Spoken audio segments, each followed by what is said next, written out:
Уважаемые читатели и подписчики социальных сетей Центральной городской библиотеки имени Ивана Шухова. В нашей видеорубрике «Круглый год про сад и огород» вы узнаете о работах на даче в августе. В этом месяце обычно завершаются основные работы по уходу за растениями и подготовке урожая к сбору. Собирайте помидоры, огурцы, кабачки, баклажаны, перцы и другие овощи. Следите за созреванием и своевременно собирайте плоды. Выкопайте раннюю морковь, свеклу, картофель. Эти культуры уже могут быть готовы к сбору. Проводите санитарную обрезку плодовых деревьев, удаляя сухие и больные ветки.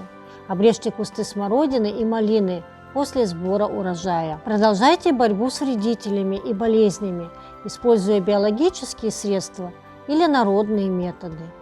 В августе можно посеять озимый чеснок, лук и сидираты для улучшения почвы. Если вы планируете пересадку многолетних цветов или кустарников, то август – самое подходящее время для этого. Август – это время активной работы на даче, когда важно не только собрать урожай, но и подготовить сад и огород к осеннему сезону. И пусть ваши усилия вознаграждаются обильными плодами и радостью от каждого трудового дня на участке. Берегите себя и наслаждайтесь последними теплыми днями лета.